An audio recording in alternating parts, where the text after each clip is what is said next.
Can you talk about the actual playing of music and the different ways people can go about customizing that and how that connects back into the world? Totally. So there's really two key ways to transform a song as you play it. The first is through remixes. So as you enter a song for the first time, it'll start in the original version, and if you hit score thresholds, you basically have the opportunity to unlock remixes and blend them in. So it's not just switching from one track to another, it's actually combining elements from one track with elements of another. So you can have kind of the drum and bass from the Who's Real Me, and then you can bring in a whole orchestral section to play the melody lines, like instead of the original guitar.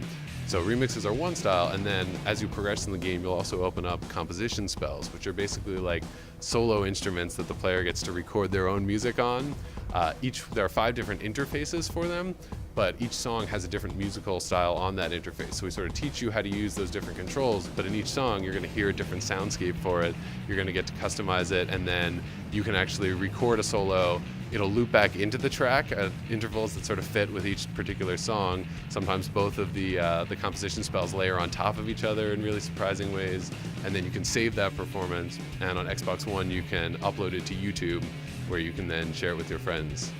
Now we've focused on the newest world, which is the neighborhood, but just give us a quick walkthrough of the previous world you guys are going to have.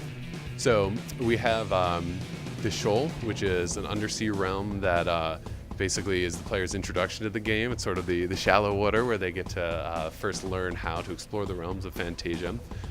There's the Press, which is this factory that the player sort of turns on, brings out these robots. The robots are a musical scale that you could sort of sequence.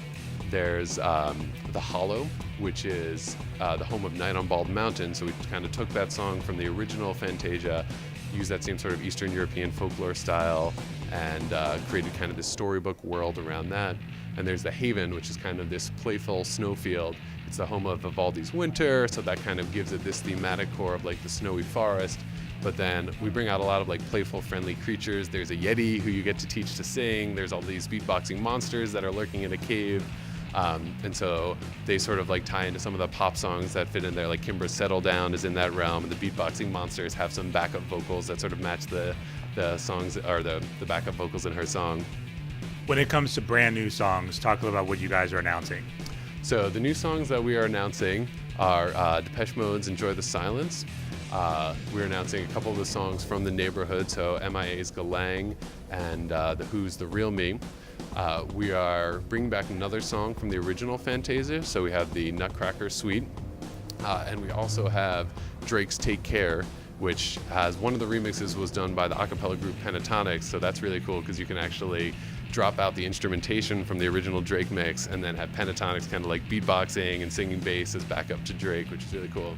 Can you explain a little bit more detail the multiplayer experience and how people will be playing against each other? Sure. So in the story, you're kind of going to go off and explore the realms and discover the songs, unlock remixes. All of those then show up in your song library.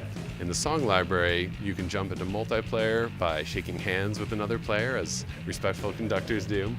And then you basically start the song together. You both choose certain elements of the mix to start out on, and whoever performs better during the song is going to get the opportunity to steer the mix in one direction or another. Then when you open up the composition spells, you're basically performing cues of your own color, and with the composition spells, you're working together to open those up. You basically get to record a solo by trading sections back and forth. That's like how jazz musicians will trade fours and they'll sort of like play a riff, and the other musicians will play a riff back at them. So you get to do that live, trade sections back and forth, find something that you like, record it, lock it in, and then you can also save and upload your shared performances. So you basically can create something as a team and share that with the world.